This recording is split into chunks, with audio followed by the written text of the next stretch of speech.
You are now listening to the Unscripted Ohio podcast, brought to you by Buckeye Grove and in part by JFQ Lending. All your home purchase and refinance needs should be handled by a Buckeye. You'll never pay for your appraisal with these guys. Licensed in 33 states and more on the way. Check them out at jfqlending.com. For the latest news, notes, analysis, and discussion, check us out on buckeyegrove.com and follow us on Twitter at UnscriptedOhio1. Now, broadcasting from Podcast Central, a place that is not his mother's basement. Hey, Ma! Can we get some meatloaf? We promise. Here's your host, Kyle Lamb. Hey, Ma! The meatloaf!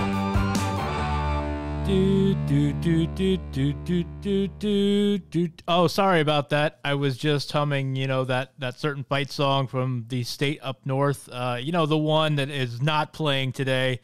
I'm not reveling. I'm not taking any joy or satisfaction out of the end of season demise from that team up north, going down hardcore, almost as bad as 62-39. Texas Tech taking it to that basketball school. The Wolverines, Michigan, boy, they went down. They went down swinging. They almost pulled off an 0 for 19 three-point night until in garbage time with 20 seconds left, they were able to bounce one in by a walk-on. Just phenomenal meltdown there. We've seen Ohio State have some really bad offensive performances down the stretch here this season. And, it's been brutal. But I tell you what, Michigan may have one-upped Ohio State without the excuse of missing their best player. Texas Tech just annihilated Michigan. So Michigan's season is over. I am not crying any tears, but I'm not groveling, or I'm not reveling in this too much. So Michigan basketball is over with. Hey, I tried to tell you, we had this conversation around midseason. And look, for those of you at the time that were saying Ohio State had offensive problems, you were right. Ohio State did have offensive problems, and they manifested themselves in so many different ways that we've covered and analyzed to death here on the podcast and on Twitter.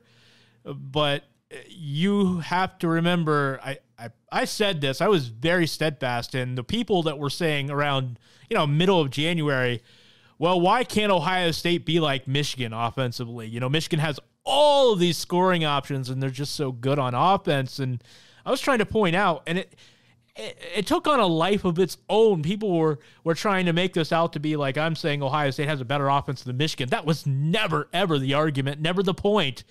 But for those people that were pointing out, well, Michigan had this great offense, this juggernaut. No, they didn't. At the time, they were scoring the same number of points per possession as Ohio State, adjusted for competition. They didn't have a very good offense either. It's not that Ohio State had a good offense. It's that Michigan did not have a very good offense. And they never did. All season long, Michigan was inconsistent on offense. They struggled at times. They, when they got hot shooting the ball, yeah, they were in great shape. But, that's college basketball for you. If you get hot shooting from three-point range, you got a chance to beat anybody. But, Michigan did not show up against Texas Tech. And I tell you, they were 0-18 until they banged in that last three-pointer. And the bricklaying commenced with Michigan's season ending. So, hey, kudos to Texas Tech, though, the great defensive team. So this is not a Michigan basketball podcast, but, hey, I just wanted to point out that it just goes to show, you can say what you want about Ohio State this year. They had their problems, but Michigan was not an example of what Ohio State was missing offensively. So, hey, look, I do have some Ohio State basketball news that I will talk about later in the show. It's going to be a little bit of an abbreviated podcast today, but I will talk some Ohio State basketball because there is a transfer to discuss. Jaden Leday, after a lot of speculation and guessing that he would leave the program, he didn't wait very long. Has been reported and announced officially by Ohio State on Thursday that he will enter his name into the mysterious NCAA portal, the transfer portal, which means that basically he becomes a free agent to discuss the possibility of a transfer with any other school out there. Whatever schools may be interested in him, he will be able to talk. Now, theoretically speaking, Leday could return to Ohio State, take his name out of the portal and decide he's coming back. But hey, this is not going to happen. I think this guy is gone. He had his foot out the door, I think, the last couple weeks, and it's nothing against him. It's not he didn't work, but you know, I think the writing was on the wall as far as playing time. So Jaden Leday will be transferring from Ohio State. I'll talk about that later and how that impacts Ohio State's recruiting efforts for the rest of this spring. Not only with Ibrahima Diallo, the big 7-footer from Senegal who plays out at a prolific prep in California, but it also may impact what Ohio State does on the grad transfer market and with a few other guys. So I will talk about that later. So, hey, there is something that I've been wanting to get off my chest. You know, and it's off season. We're in spring football, but there's not a lot going on with that. Although, I mean, we did have some news. Malik Barrow will be coming back to football, but he's going to be transferring. We didn't talk about the Cameron Babb news, which I will talk about that here in a few minutes because that is unfortunate, you know, and we have to get into the Blue Smith stuff too. And so I want to talk about the Ohio State receivers, and I will segue that in momentarily. But there is something I want to get off my chest first because it is spring. There's not a lot going on outside of a few of those items that I mentioned. You know, coming up here in May, you may have been seeing on Twitter, you know, Zach Smith has been promoting his new podcast, Menace to Society. Look, I'm just going to tell you right now, regardless of what you think of him, regardless of what you think of his situation, I'm going to listen to the podcast because, hey, I think it's going to be interesting. I think it's going to be entertaining.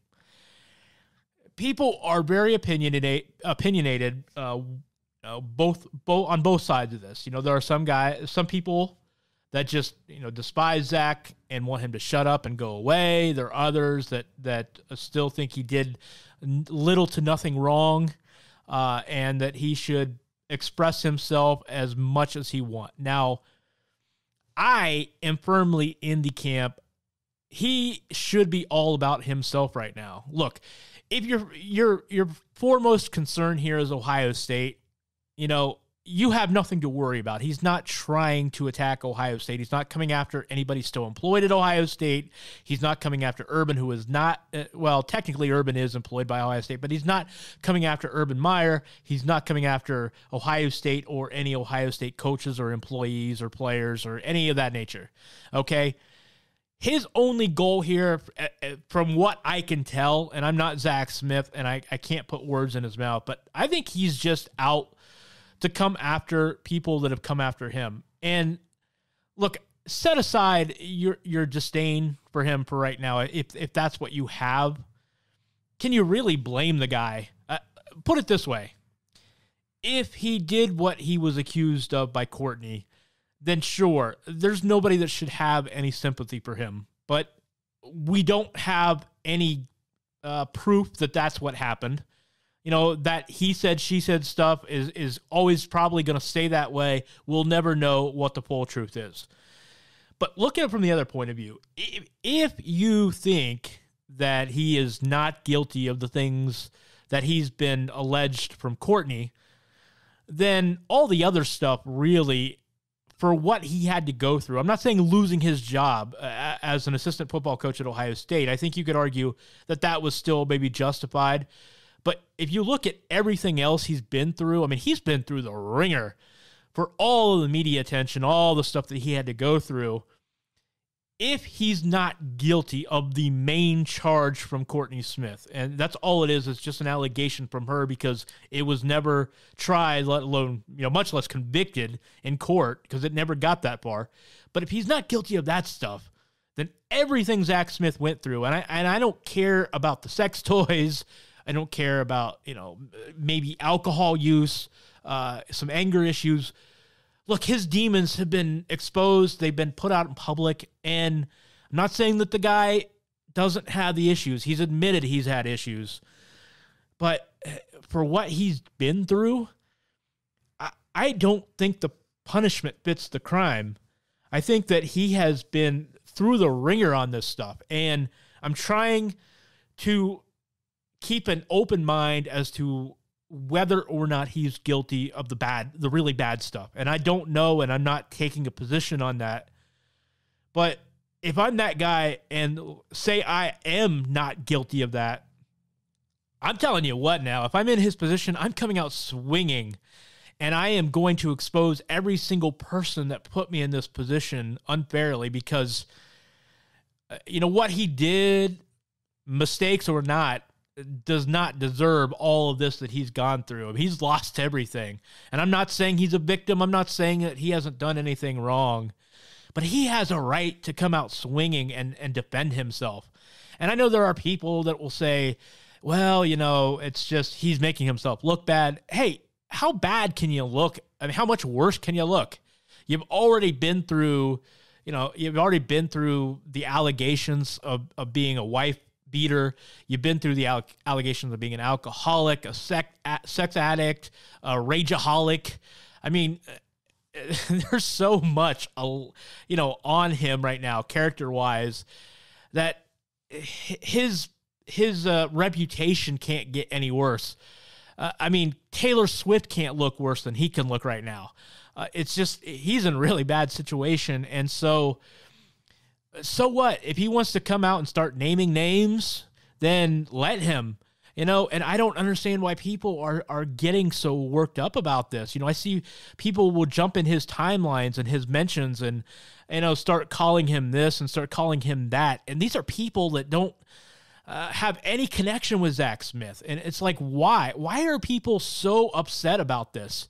Okay, this has nothing to do with Ohio State anymore. This is about Zach Smith. It's time for him to live his own life, and that's what he's doing. He's starting his own podcast. He's going to come out and look. It's entertainment for some of us, and I don't necessarily, I'm not proud of it, but I am going to listen to it because it's interesting. He could ruin some other people's careers if he wants to, and I don't know where he's going to go with that, but he could. I mean, I'm sure he's got the goods, and I know some stories. I've heard some stories, and they're juicy, and I promise you there are some people who should be sweating this out right now, because I don't know what he's going to say. I don't know what he's going to, disclose as far as some of the back stuff. But I tell you what, there's some people that should be sweating bullets right now. But why do people take it so personally? This is a guy that 99% of these people have never met. They have never had a discussion with. These things don't even affect them. But you come out and, you start, he tweets, and then people pile on with like, oh, loser or drunk or whatever. Why the hostility? You don't know this guy. It doesn't matter. His life is not yours. It doesn't impact you. I don't understand why people are so obsessed and preoccupied with what he has to say. If it's about Ohio State, it doesn't matter. He's not out to get Ohio State. What he says is not going to hurt Ohio State. And even if it did, you know what? So what? That's not his responsibility any longer. He's a free agent. He's a freelancer. He can go say whatever he wants to protect himself, Zach Smith. That's all he should be concerned about. It's none of our business what he does anymore. And he's a public figure, so by all means you should talk about it. I just don't understand the hostility. And that's where I'm at with that. And look, I'm not saying, please understand, I'm not telling you what you should think of Zach Smith.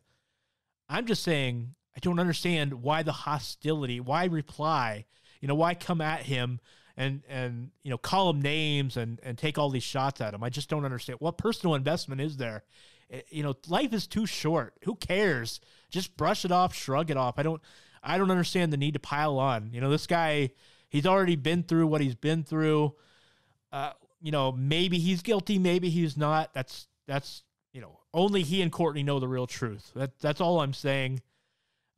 He did make one point though that I really agree with, and this kind of got into a little bit of a I don't even know what to call it, a little scuffle, an online scuffle, but he was mentioning something, about Brian Hartline, and I agree with this point too, because I see a lot of people do this. It's like when people are giving Brian Hartline credit, and he deserves the credit. I've been preaching from the Brian Hartline pulpit here all season long. I think he's done a fantastic job. I think he's an up-and-coming guy. He's intense.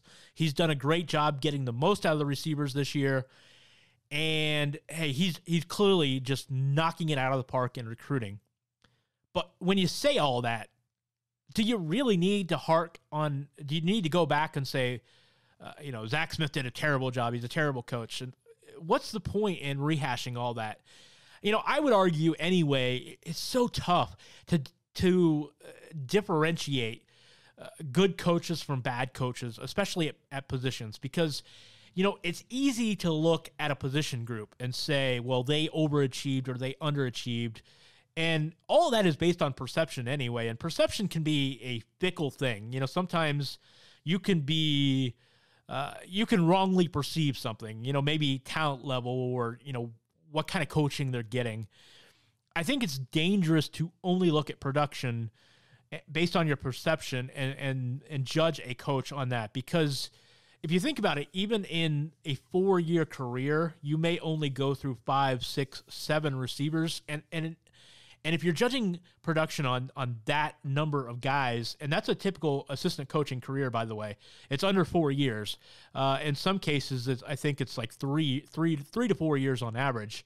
So you're only talking about a sample of 5, 6, 7 guys that are in a rotation in a short period of time.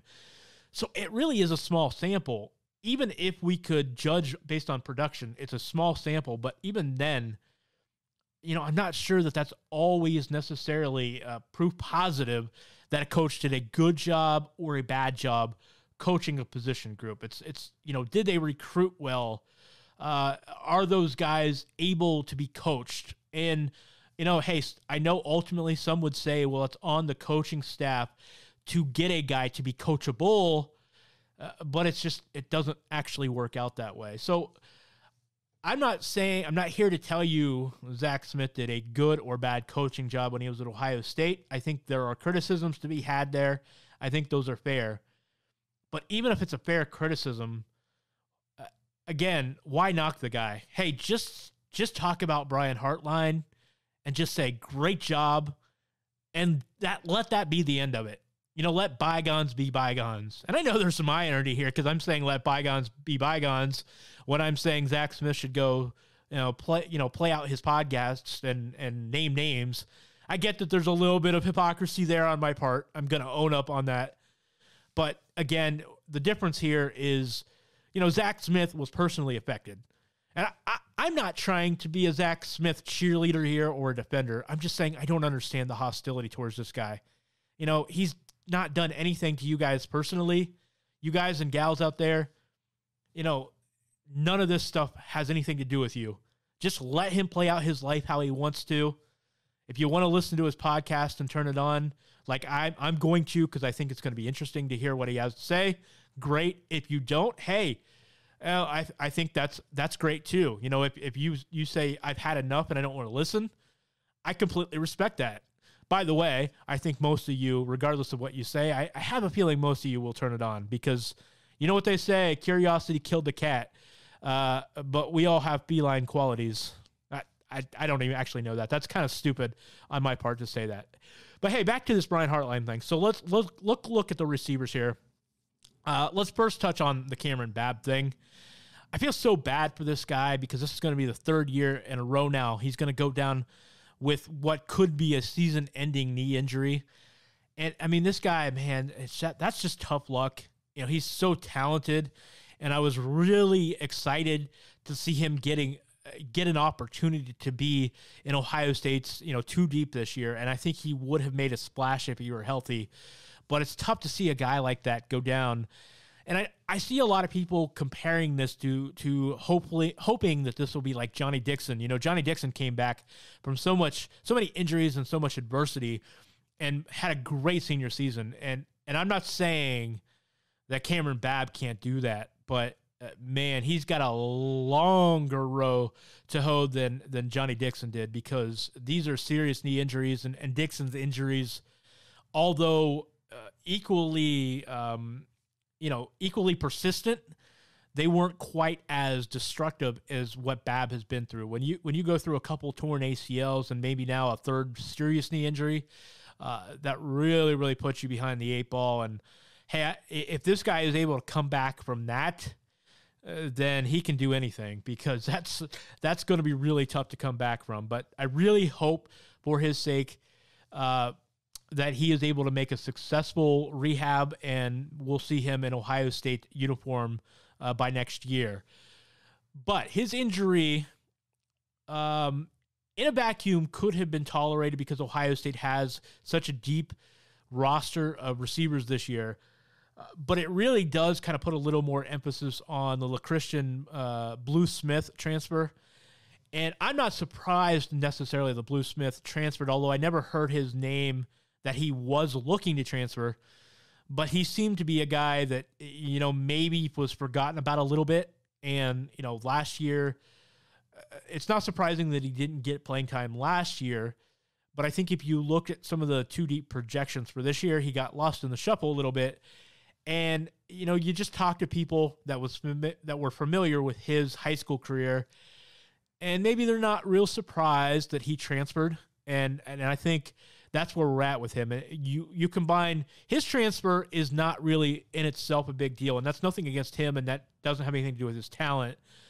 But with Ohio State having all the success with the young receivers coming in, both the freshmen and, Garrett Wilson and the freshmen and sophomores that are there, and then you look at the guys that are coming in next year and then the year after, there were going to be casualties of the roster. There were going to be depth issues. There were going to be guys that just said, you know what, I'm out of here.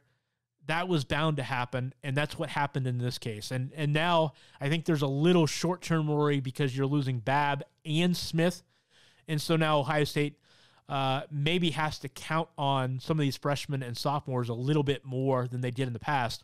But if they get, Chris Olave and Garrett Wilson, Jameson Williams, if they get the production out of some of these younger kids that they're hoping for, look, at the end of the day, those departed spots with Smith and maybe the injury of Babb, those will be recruited over eventually, because there is just an enormous amount of talent coming to Columbus at that position, both here and in the future. So Ohio State has its work cut out for it a little bit with depth now, but I think taken on the whole, I like where Ohio State's receiving group is.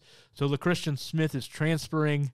Cameron Babb, looks like he has suffered a third debilitating knee injury in as many years. Tough break for him, but let's hope Cameron Babb will be back at it, and it'll be like we'd love to see him get at least 1 or 2 productive years at Ohio State, and it'd be a real success story if he does. Stretch runtime here at Unscripted Ohio. Kick up your feet as we cross the finish line with the Buckeye Beat, the latest in Ohio State news and notes. Kick the tires and light the fires, Big Daddy. So Jaden Leday is out of Ohio State. He will be transferring. His name has entered the portal, where we hope he does not get lost in space or some cheesy sci-fi movie. He will be transferring.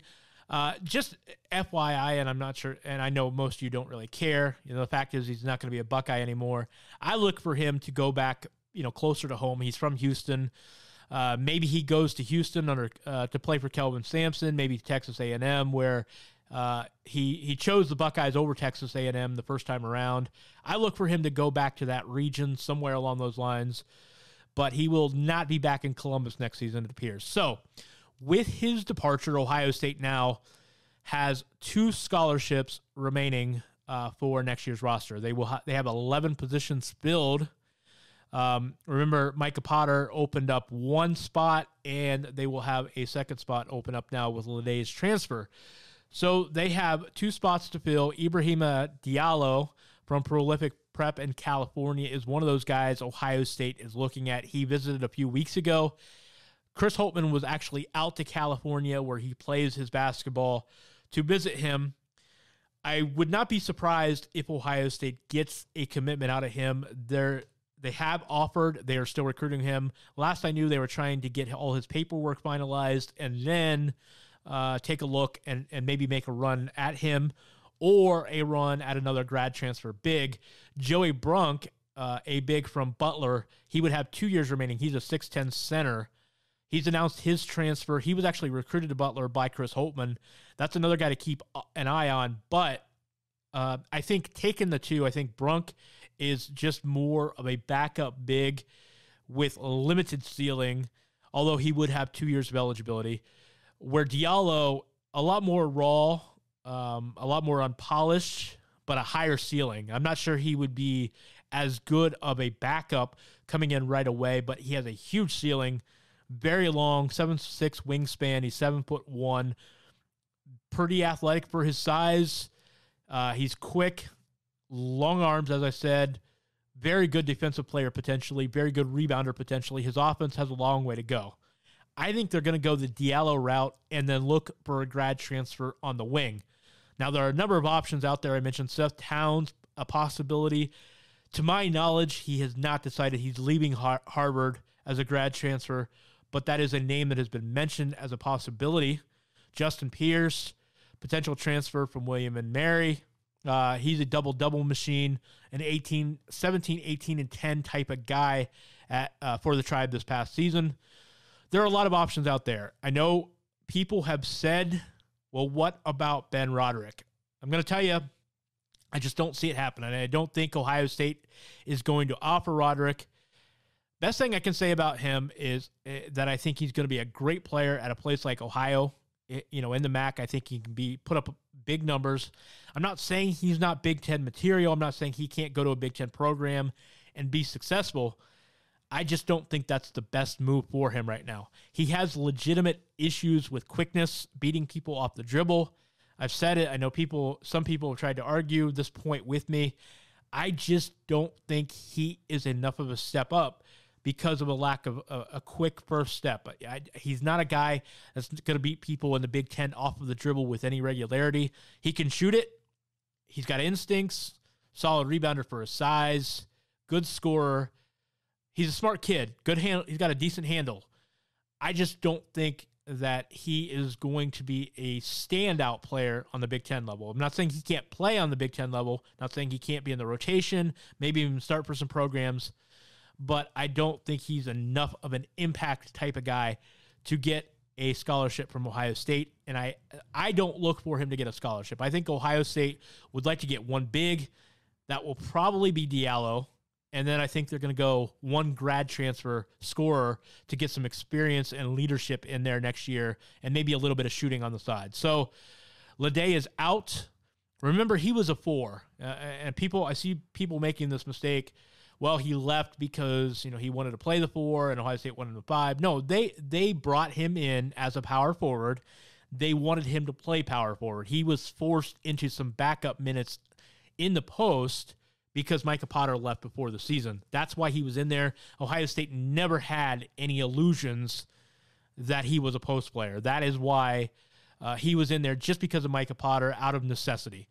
But I think Leday would have been a 4 next year, but because Kyle Young was already ahead of him on the roster, and then with E.J. Liddell coming in next season, the writing's kind of on the wall there. If you're Jay, you're seeing Kyle's already getting the minutes ahead of you, and there's a top 50, top 35 type of player at your position coming in next season. You can put 2 and 2 together. You're a 4. Ohio State knows you're a 4.